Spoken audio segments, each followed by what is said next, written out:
terima kasih Serolan. Shalom semuanya.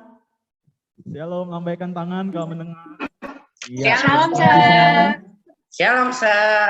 Shalom juga. Ya, selamat pagi dan selamat datang kembali ya.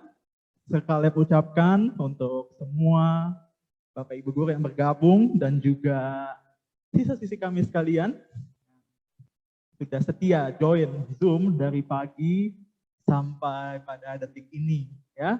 Sekalian bersyukur kalau di saat yang baik ini sekalian bisa kembali berjumpa meskipun masih lewat virtual ya, masih via Zoom, tapi tidak apa-apa. Kita terus doakan keadaan bangsa kita, kota kita, sehingga dalam waktu mendatang kita bisa melakukan pembelajaran tatap muka. Ya, kita dukung terus ya, kita doakan.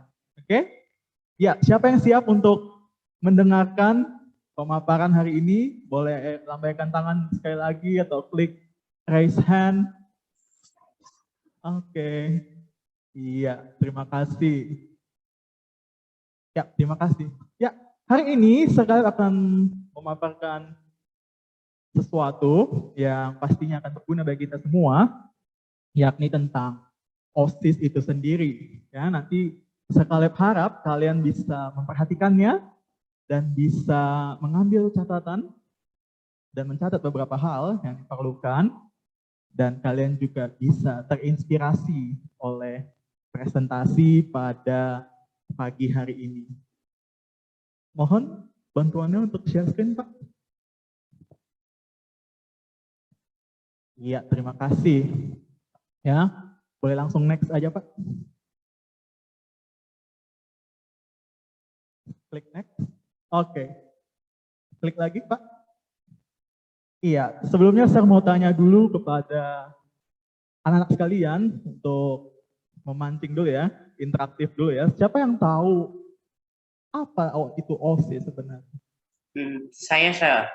Iya, apa itu, Jason? OSIS itu sebenarnya itu adalah bukan sembarang organisasi, bukan main-main, tapi organisasi yang bertujuan untuk melatih kemandirian, terus tanggung jawab, kedisiplinan, di tingkat SMP dan SMA.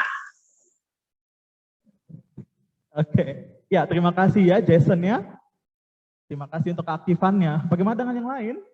Apa yang kamu ketahui tentang OSIS? Pak. Iya. Pakai satu kata aja saya jelasin. OSIS itu teamwork. Tim, oke. Hanya tim? Oh, satu kata ya? OSIS teamwork. Teamwork. Oke. Siapa lagi yang bisa menjawab apa itu OSIS sebetulnya? Saya boleh, Pak? Tadi Jason bilang bahwa OSIS itu bukan main-main loh. Karena di situ ada kedisiplinan, kita harus tekun, ya, harus serius. Dan Nevin ya, tadi Nevin ya, belum dia bilang sebuah teamwork, kerjasama. Oke, boleh. Bagaimana dengan yang lain? Saya boleh coba, Pak? Raise hand. Jonathan Lukita, raise hand. Oke. Jadi OSIS itu sebuah organisasi yang dibentuk untuk mengurus segala acara sekolah dan lain-lain, seperti kalau misalnya ada event-event, itu semua OSIS yang bikin, dan itu bisa melatih para siswa dalam berorganisasi ke depannya. Oke, terima kasih ya Jonathan ya untuk jawabannya. Ada lagi yang tahu? Ya, terima kasih ya sudah aktif. Oh, ada lagi yang raise hand, siapa itu? Saya, Pak. Chris Ebert, oke. Coba galeri.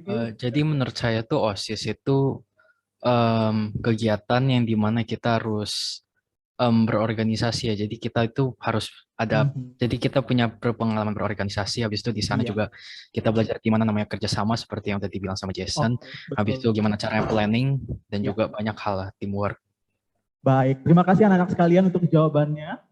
Mari kita lihat bersama apa. Oh, saya tanya dulu. Apa itu kepanjangan OSIS? Siapa yang tahu? Organisasi Siswa Intrasekolah. Iya.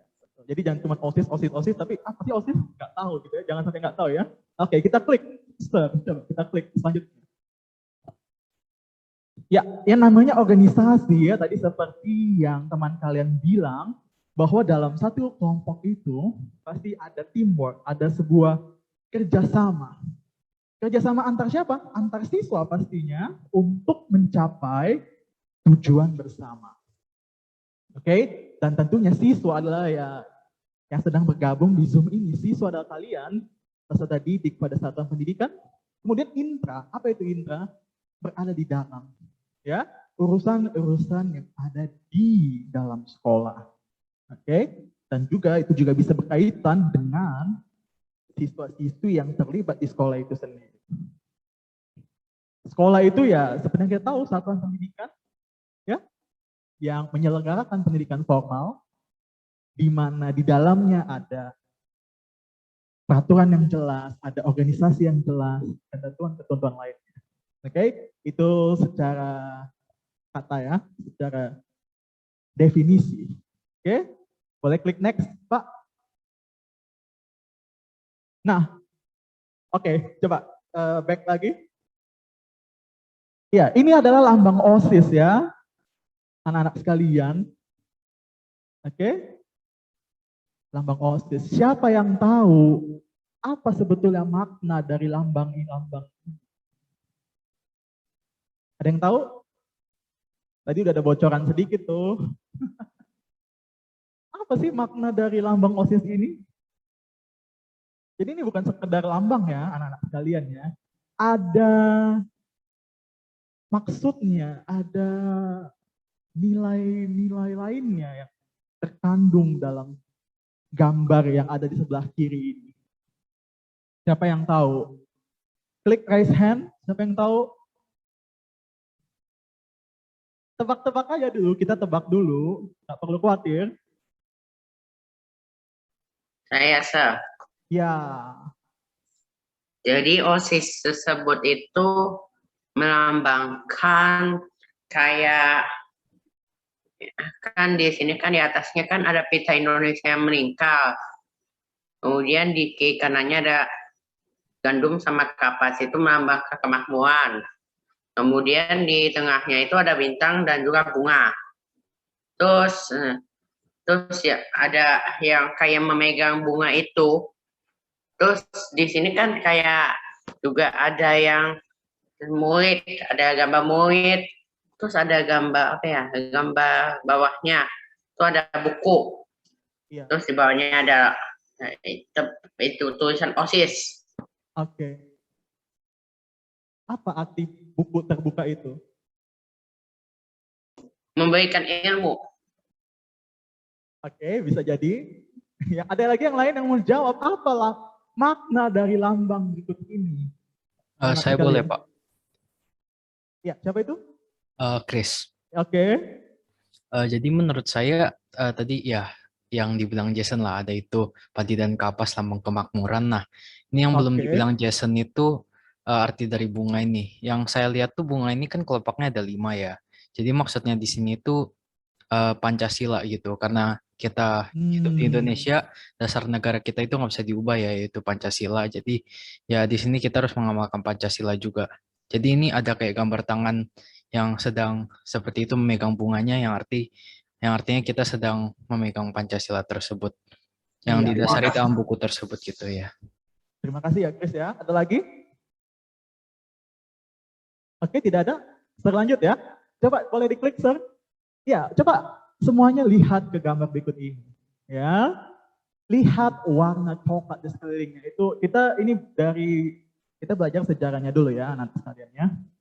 Jadi warna coklat ini adalah melambangkan tanah Indonesia yang menjadi pijakan kepribadian dan budaya nasional bangsa. Artinya itu menggambarkan tanah air yang kita injak saat ini, di mana di dalamnya terdapat nilai-nilai yang diterapkan dalam kehidupan bermasyarakat, gitu ya. Dan seperti yang kita tahu, dasar negara kita adalah Pancasila. Jadi setiap perilaku-perilaku yang kita lakukan harus sesuai dengan Pancasila itu sendiri.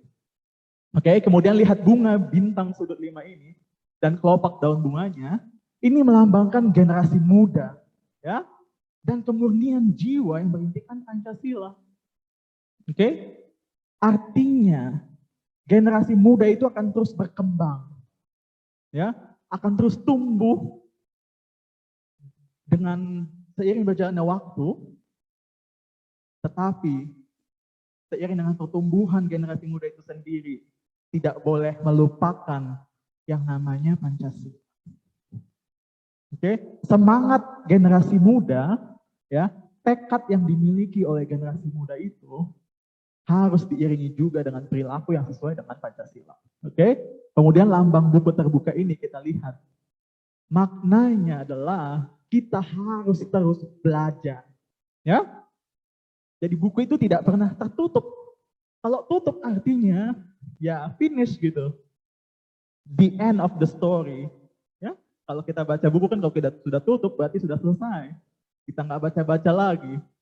Nah, tapi buku terbuka ini melambangkan bahwa sebagai generasi muda, kita tidak pernah berhenti belajar.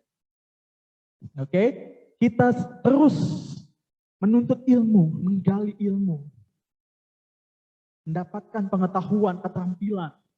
Ya, dalam segala bidang ilmu. Untuk apa? Untuk kemajuan dan pembangunan bangsa. Oke? Itu maknanya, kita harus terus belajar. Coba selanjutnya Pak, bisa diklik. Kemudian kalau kita di sini ya, ada gambar seperti kunci, ya, itu adalah melambangkan kemauan kita untuk bekerja keras, tidak menyerah, tidak putus asa, tidak jemu-jemu. Untuk apa? Untuk terus berkarya. Berkarya dalam hal apa? Dalam hal prestasi akademik maupun prestasi non-akademik. Ya, terus bekerja keras. Kemudian kita lihat di sini juga ada seperti gambar tangan terbuka, ini melambangkan kesediaan menolong orang lain. Menolong dalam banyak hal. Jadi kemampuan yang kita punya, keterampilan yang kita punya, ya, bahkan sikap kebaikan yang kita miliki itu harus kita gunakan untuk kebaikan orang lain. Ya, kita harus bisa menjadi orang yang berdampak bagi orang lain, yang menolong orang lain, itu berdasarkan tangan terbuka ini. Jadi selalu merangkul mereka, selalu menolong mereka dalam segala keadaan. Seperti itu ya. Kemudian yang di bawahnya itu adalah biduk, itu namanya biduk. Jadi itu untuk menggambarkan masa depan yang lebih baik. Kita terus berlayar, kita terus menempuh perjalanan dengan tidak putus-putus untuk masa depan yang lebih baik. Kemudian di atasnya adalah pelangi merah putih, ya, yang paling atas pelangi merah putih itu selaras dengan tujuan nasional. Apa tujuan nasional itu? Tujuan nasional itu adalah mewujudkan masyarakat yang adil dan makmur. Oke, kita lihat berikutnya. Nah, 17 butir padi. Ya, kalau anak-anak lihat dengan baik di sini, ada 17 butir padi.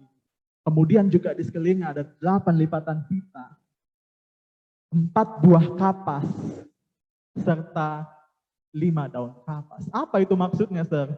17, 8, 45. Apa itu? 17 Agustus 1945 yang melambangkan bahwa itu adalah hari kemerdekaan bangsa ini. Ya, 17/8/45. 17 Agustus 1945, hari kemerdekaan Indonesia. Ya, jadi kita tahu dulu ya dari logo-logo ini, sehingga logo-logo ini bukan sekedar gambar biasa. Ya, kita sering jumpai logo-logo ini di surat ataupun di media ataupun mungkin di sosmed kita juga pernah lihat. Tapi kita jarang sekali mengetahui apa makna filosofis di balik itu semua. Ya, jadi tadi saya sudah jelaskan ya. Baik, selanjutnya Pak. Nah, kenapa sih OSIS itu terbentuk? Ya, kita masih belajar sejarah ya, anak-anak sekalian. OSIS itu terbentuk karena adanya kemauan pemimpin. Ya, jadi kita tahu bahwa generasi muda itu adalah generasi yang semangat gitu. berapi-api, punya tekad yang kuat, punya tekad yang bulat, ya. Tetapi terkadang semangat yang berapi-api itu, yang berkobar-kobar itu, membuat seringkali adanya perpecahan gitu, adanya konflik karena idealis masing-masing dari siswa generasi muda. Itu sebabnya konflik dan perpecahan ini disikapi, ya, ditanggulangi, dicari solusinya dengan apa? Dengan terbentuknya OSIS ini. Ya, jadi semangat-semangat yang ada, idealisme yang ada, pemikiran-pemikiran ada harus diwadahi, ya, harus berada dalam suatu wadah atau naungan yang namanya OSIS, ya, organisasi siswa intrasekolah. Untuk menghindari terjadinya perpecahan atau konflik karena perbedaan-perbedaan pendapat tadi, ya, dari dalam maupun luar sekolah. Dan OSIS ini berfungsi sebagai wadah untuk menerima aspirasi mereka, menerima pendapat-pendapat mereka dalam satu kelompok. Seperti itu, ya. Ini kita masih bahas latar belakangnya, ya. Kemudian OSIS itu sendiri sebetulnya memiliki jalur pembinaan siswa, yakni organisasi kesiswaan. Ya, seperti yang kita biasa lihat bahwa organisasi kesiswaan terdiri dari pengurus-pengurus yang akan menangani kegiatan-kegiatan acara-acara di sekolah, ya. Kemudian selain itu juga salah satunya adalah latihan kepemimpinan seperti yang dilakukan oleh saat ini. Dilatih generasi-generasi muda ini, calon-calon pemimpin, agar mereka siap, mereka tahu apa yang harus mereka perbuat, mereka tahu apa yang harus mereka lakukan ketika mereka sudah resmi menjadi pengurus OSIS. Seperti itu. Kemudian OSIS ini juga berfungsi sebagai wadah untuk kegiatan ekskul. Jadi setiap bakat, setiap talenta yang siswa-siswi ini dapat tersalurkan dengan adanya OSIS ini. Lewat apa? Lewat kegiatan-kegiatan yang ada dan juga program-program yang dilaksanakan. Kemudian wawasan Wiyata Mandala adalah pengetahuan tentang sekolah, ya, tentang fungsi guru, fungsi siswa, dan detail-detail lainnya yang pernah disosialisasikan, ya, ketika awal waktu MLS, ya. Jadi itu sebetulnya jalur pembinaan siswa ini. Seperti itu. Boleh selanjutnya, Sir? Nah, tadi saya bilang ada OSIS ini berfungsi sebagai wadah aspirasi dan pengembangan diri. Ya, jadi kalau kalian punya pendapat, kalian punya ide, kalian punya pemikiran untuk memajukan sekolah ini atau membuat suatu hal yang kreatif, membuat suatu hal baru bagi diri kalian atau bagi sekolah, nah OSIS berperan di dalam, ya. Jadi kalau kalian punya ide, bisa, ya, kasih tahu ke OSIS, beritahu ke OSIS, sehingga nanti juga akan dipikirkan ide itu, akan dipertimbangkan untuk perkembangan sekolah pastinya. Ya, ini dalam banyak hal, ya, dalam bidang olahraga, dalam bidang kesenian, oke. Kemudian dalam bidang-bidang lainnya, ya, nanti kita akan lihat di slide berikutnya. Kemudian untuk pengembangan diri, ya, nanti saya juga akan jelaskan pengembangan diri apa yang akan dilihat, yang akan kita kembangkan, ya, yang akan kita pantau selama beberapa bulan atau bahkan dalam satu semester ini. Pengembangan diri macam apa sih, Sir? Oke, serta sarana komunikasi siswa, ya. Berikutnya, Sir. Nah, kembali. Ya, secara struktur ini adalah struktur pengurus yang benar. Jadi ada kepala sekolah, kemudian ada wakil di bawahnya, kemudian wakil itu, setelah ada wakil itu di bawahnya ada pembina OSIS, ya. Di bawah pembina OSIS adalah ketua OSIS. Di bawah ketua OSIS ada wakil ketua. Oke? Anak-anak bisa lihat di layar berikut ini. Di bawah wakil ketua ada sekretaris dan bendahara. Ya, jadi sekretaris dan bendahara ini saling bekerja sama dan secara struktur ini sejajar posisinya, gitu ya. Kemudian di bawah sekretaris bendahara itu ada seksi bidang, ya. Ada orang-orang yang fokus kepada bidang tertentu. Misalnya bidang apa? Bidang kenegaraan, misalnya dalam hal upacara, atau bidang, nanti kita bidang-bidang setelah ini ya. Jadi ini adalah struktur yang benar dari pengurus OSIS itu sendiri. Oke, selanjutnya, Sir. Nah, pembina OSIS tentunya akan bertanggung jawab ya. Jadi ketika kalian nanti menjadi pengurus OSIS setelah periode ini, kalian tidak akan dilepas begitu saja. Tidak akan keluar jalur begitu saja. Tapi akan ada pembina yang bertanggung jawab. Ya. Jadi Sir Caleb akan terus memantau setiap perbuatan, setiap ide, ataupun setiap kreativitas yang anak-anak buat, sehingga kalian tidak kebingungan gitu. Kalian tidak jalan sendiri gitu, karena ada pembina OSIS. Kemudian pembina OSIS juga akan memberikan nasihat saran, mungkin ada sedikit masukan pada perwakilan kelas dan pengurus OSIS. Kemudian pengurus OSIS ini kemudian akan dilantik dan disahkan. Kemudian yang paling penting adalah pembina OSIS juga akan mengarahkan pembuatan anggaran. Maksudnya gini, nanti kita juga akan belajar tentang proposal, ya. Nanti setelah satu sesi setelah sekalian kita akan belajar mengenai proposal, di mana proposal itu akan memuat detail-detail kegiatan, dan dalam proposal kegiatan itu sebenarnya juga ada rencana anggaran. Ya, anggaran itu adalah apa? Sejumlah uang yang akan dikeluarkan untuk menyelenggarakan suatu acara. Misalnya apa? Dalam hal hadiah, dalam hal hal-hal teknis lainnya. Ya, itu semua masuk ke dalam anggaran. Nah, program kerjanya nanti bagaimana, Sir? Nah, program kerjanya itu nanti ketua OSIS juga akan buat, pembina juga akan buat, dan kita akan diskusikan bersama-sama kira-kira apa saja yang menjadi prioritas dalam waktu-waktu ini. Nah, oke. Setelah kita berdiskusi bersama, oh Sir, aku punya ide ini.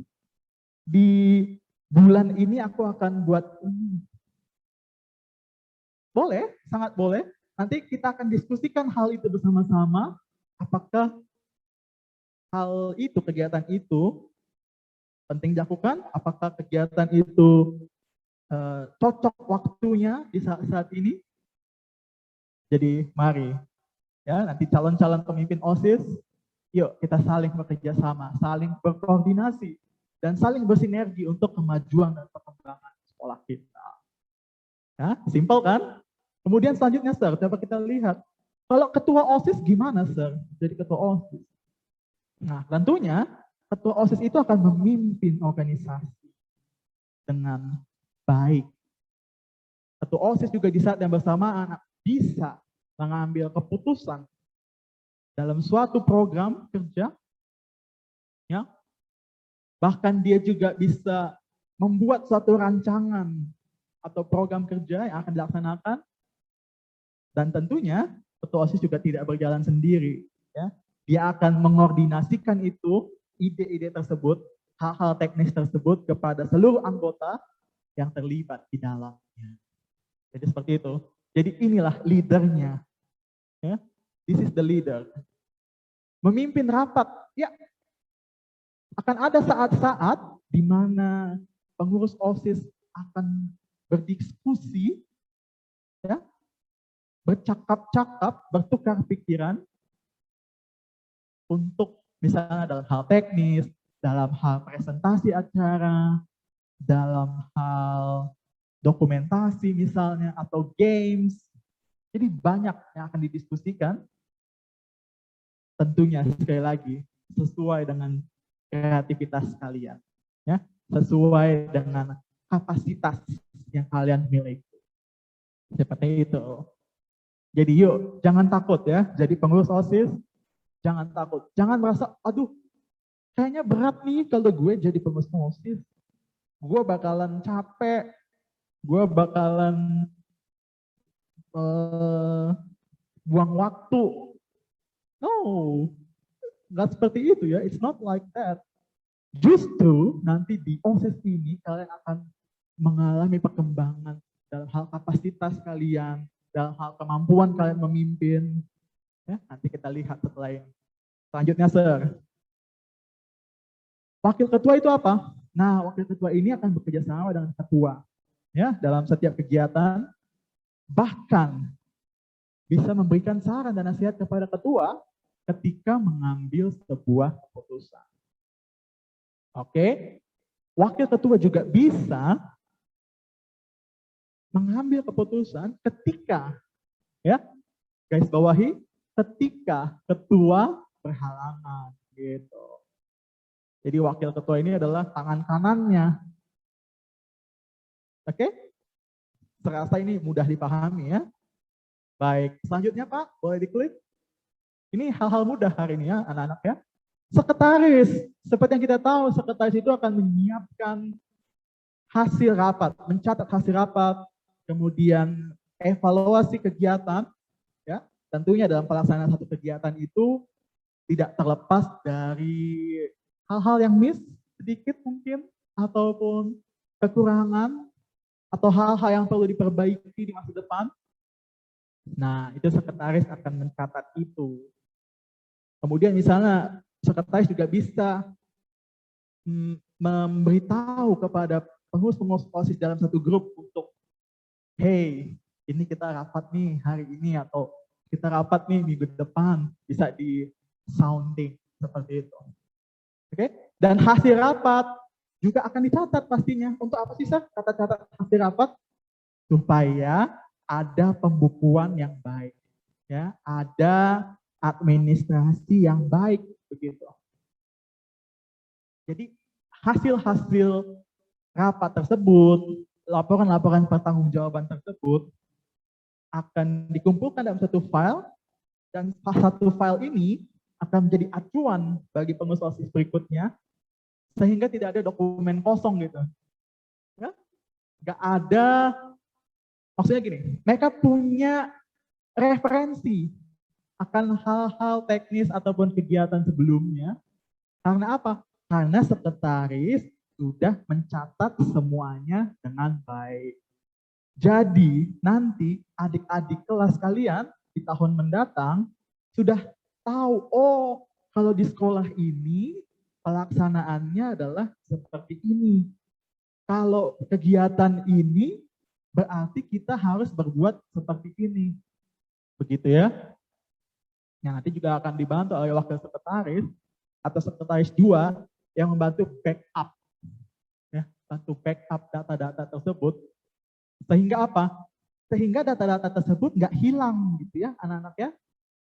Kita akan dilihat sebagai organisasi yang bertanggung jawab. Ya, tadi Jason bilang asal-asalan.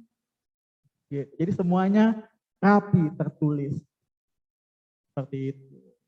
Kan bagus kalau semuanya tersusun dan tertulis dengan rapi. Ya. Oke. Coba berikutnya, Sir. Bendahara, ya seperti yang kita tahu, bendahara akan mengelola uangnya itu, baik masuk ataupun keluar.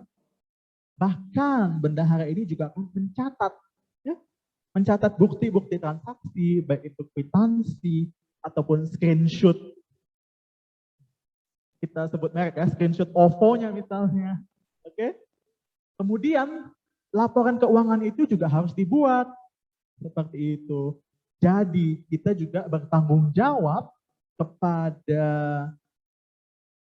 sekolah ini, khususnya sekolah ini, ya, sehingga kita tahu nih uangnya dipakai untuk apa aja, gitu.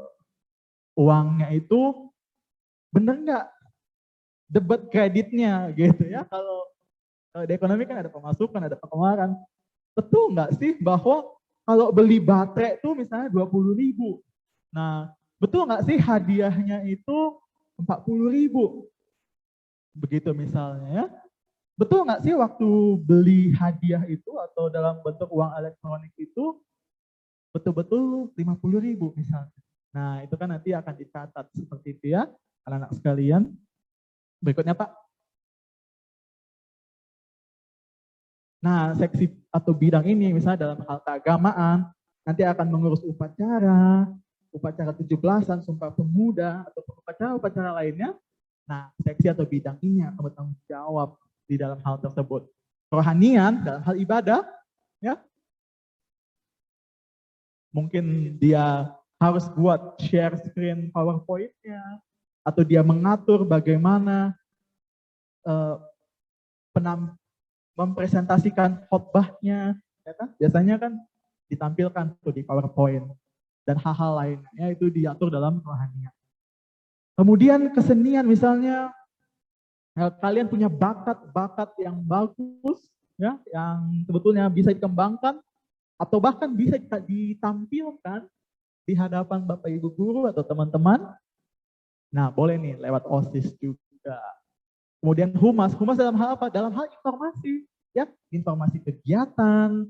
Mungkin dia juga akan memberitahu bahwa kepada personal chat gitu ya, bisa di personal chat juga, atau bahkan di grup sosial media, detail lomba misalnya seperti yang kemarin ya, detail lombanya seperti apa sih? Kita harus bawa apa sih? Harus bikin apa? Kirimnya kemana? Ya, itu termasuk dalam humas. Ya, kemudian olahraga seperti tadi ya, bakat-bakatnya juga bisa disalurkan lewat seksi-seksi ini.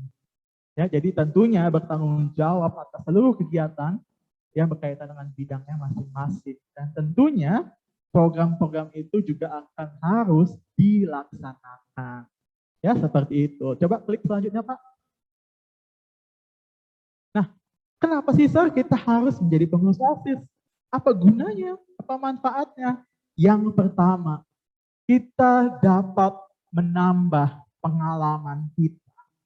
Ya, jadi saat ini, momen ketika kalian menjadi siswa-siswi di SMA Kasih Karunia, dan khususnya ketika kalian menjadi pengurus OSIS, inilah saatnya kalian untuk menambah pengalaman organisasi. Sehingga ketika kalian nanti membuat CV, ya, mungkin kalian setelah lulus SMA, langsung kuliah, bisa langsung kerja. Atau bahkan setelah lulus perguruan tinggi pun, dalam CV itu juga bisa dituliskan, ada pengalaman organisasi sebelumnya. Sehingga kalian bisa lebih dipercaya, oh, dia sudah pernah di organisasi sebelumnya, dia bisa bekerja sama sebelumnya, dia bukan anak yang nggak tahu apa-apa, dia sudah punya latar belakang tersebut, gitu ya, menambah pengalaman. Kemudian yang kedua, melatih soft skills. Soft skill apa saja, Sir? Nah, ini yang tadi saya sebutkan. Leadership, kepemimpinan. Ya, kalian bisa memimpin diri sendiri, bisa memimpin teman-teman kalian, ya, bisa mengordinasikan, bahkan mengarahkan teman-teman kalian dalam hal positif ya pastinya ya.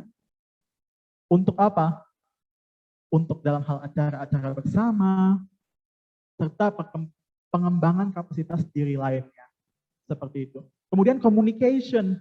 Dalam hal komunikasi, dalam pengurus OSIS juga akan dilatih. Komunikasi di depan ketika berbicara, di depan umum, ya, public speaking. Kemudian berbicara ketika menyampaikan pengumuman di depan orang lain, bagaimana mengelola kata-katanya, ya, seperti itu ya. Jadi kalian nanti belajar untuk ngomong di depan orang banyak. Jadi kan nggak kaget gitu, kalian nggak kaget ketika kalian nanti lulus dari sekolah atau terjun ke dunia kerja ataupun universitas, kalian udah biasa gitu, sudah biasa presentasi, sudah biasa ngomong depan orang, nggak gugup lagi. Nah, ini salah satunya, melatih soft skill. Ya. Kemudian event planning. Ya, event planning kalian bisa terbiasa merencanakan. Oh, kalau di bulan Agustus itu kita biasanya bikin lomba, ya. Kita biasanya bikin upacara 17-an. Oh, harus lomba ini nih, lomba poster, lomba nyanyi, lomba menggambar misalnya, atau lomba puisi. Nah, itu kan kalian akan planning tuh. Kayaknya bagus deh kalau begini, kayaknya bagus deh kalau begitu. Nah, direncanakan. Ya. Itu juga melatih kemampuan berpikir kalian juga ya. Dalam hal ini pembuatan event.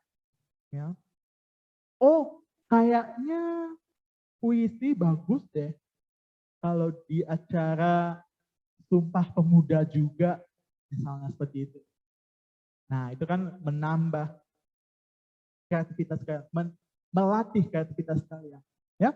Kemudian manajemen apa, Sir? Manajemen waktu, misalnya. Ya, kalian bisa belajar mengelola waktu. Kalian harus bisa belajar membagikan waktu untuk belajar, ya. Karena jangan sampai ikut OSIS tapi nilainya di bawah. Jangan sampai aku aktif nih, Sir, aku paling aktif di OSIS, aku paling menonjol, aku paling sering tampil. Tapi nilai akademiknya, nilai rapotnya kebakaran gitu. Tahu ya kebakaran ya, merah semua gitu. Di bawah KKM. Nah, ini juga kurang bagus. Anak-anak sekalian. Ya, bagus sih ikut organisasi. Bagus nggak, Sir? Bagus. Tapi jangan lupakan juga bahwa kalian harus memiliki nilai akademik yang baik. Seperti itu. Jadi jangan keasikan gitu. Ih, kayaknya enak nih di OSIS nih. Gue lebih sering ketemu cici-cici. Gue lebih sering ketemu koko-koko misalnya. Ya, atau gue bisa ketemu adik-adik kelas. Gue tampil nih. Ya bagus. Itu juga bagus. Tapi jangan lupakan manajemen waktu, manajemen diri. Bahkan manajemen apa? Manajemen emosi. Ya, emosi kita juga harus di-manage. Sehingga ketika kita kesal kepada seorang guru misalnya, jangan sampai sih ada yang kesal sama guru ya. Atau kita kesal sama teman seangkatan kita atau adik kelas kita. Nah, kalau kita mempresentasikan sebuah kegiatan kan kita harus mengendalikan emosi kita. Kita kan nggak boleh moody gitu. Ya kan? Nanti lihat, ih kok Cici ini jutek banget sih. Iya kan? Ih kok Koko ini sombong banget sih. Ya kan bisa kayak gitu kan? Ih Cici itu mah jangan didengerin, dia mah kalau ngomong nyakitin, gitu, nyelekit gitu. Nah, seperti itu ya, kita belajar mengelola kata-kata kita, mengelola perasaan kita, mengelola emosi kita, sehingga yang muncul adalah hal-hal yang baik saja. Seperti itu. Jangan sampai ketika kalian jadi pengurus OSIS, menjadi sebuah batu sandungan gitu. Ya, ngapain gue jadi pengurus OSIS? Dia aja nilainya jelek. Dia aja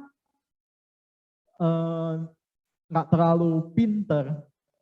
Dia aja gitu. Ada komen-komen yang negatif gitu. Nah, jangan sampai menjadi pengurus OSIS itu juga jadi batu sandungan. Gitu ya. Buat apa jadi pengurus OSIS? Dia aja nggak pernah belajar tuh. Nah, ya kan? Dia aja kalau ulangan nyontek tuh, misalnya. Nah, itu yang nggak boleh tuh. Jangan sampai ketika kalian menjadi pengurus OSIS, ketika kalian berjumpa dengan teman-teman atau guru-guru, atau bahkan dalam nilai akademik kalian, yang ditampilkan tuh kurang bagus. Jangan sampai ya, saya berdoa supaya ketika kalian jadi pengurus OSIS di masa depan, di masa mendatang, ada keseimbangan gitu. Ya, di organisasi aku aktif, ya. Di acara-acara aku tampil, menonjol, good. Tapi jangan lupa juga nilai matematika juga misalnya harus juga menonjol, harus bagus, nilai bahasa Inggris juga harus bagus, nilai PPKN apalagi, jangan sampai aktif di organisasi tapi nilai PKN-nya jeblok gitu, nggak sesuai, ya kan, nggak sinkron gitu. Nah seperti itu ya. Oke, kemudian memperluas networking. Networking apa sih? Mungkin nanti ada undangan-undangan dari sekolah lain, misalnya dalam hal competition atau dalam hal turnamen misalnya. Nah, kalian kan juga punya teman dari sekolah lain juga kan? Memperluas jaringan. Jadi teman-temannya itu nggak hanya di sekolah ini doang, gitu. Nggak hanya 4L gitu, lo lagi. Jadi nggak cuma itu aja teman-teman, oke? Kemudian melatih kemampuan interpersonal. Apa interpersonal? Berhubungan dengan orang lain. Bisa menyampaikan informasi dengan benar, ya. Bisa merangkul atau menerima pendapat orang lain dengan benar.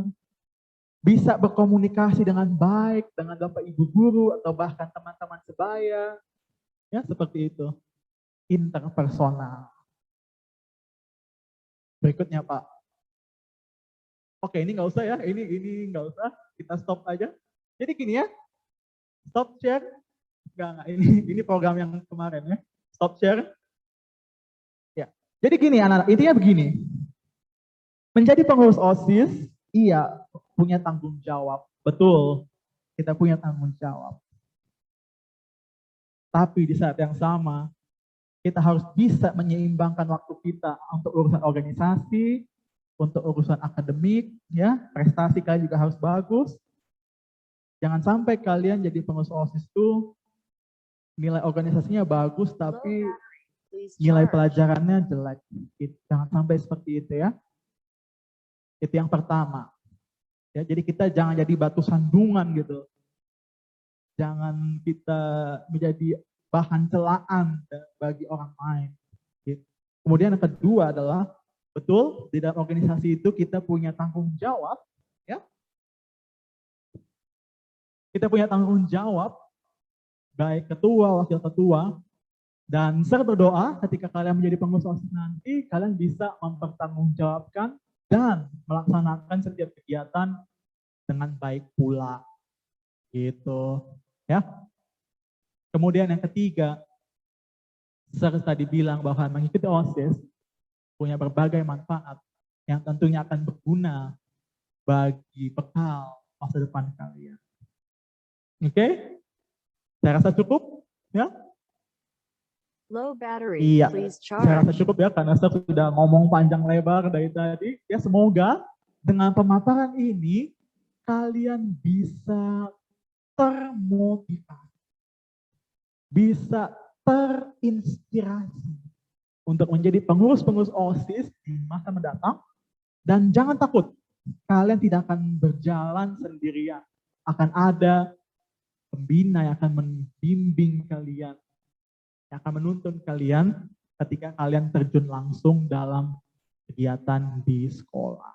Ya, jadi siap ya calon-calon pemimpin, harap semuanya siap menjadi pengurus OSIS di periode berikutnya. Ya, oke, good. Dan kita terus berkembang, bahkan mengharumkan nama sekolah ini, ya.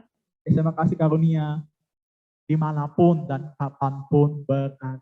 Ya, terima kasih semuanya. Selamat pagi. Tuhan Yesus memberkati. Shalom. Ya, makasih Pak.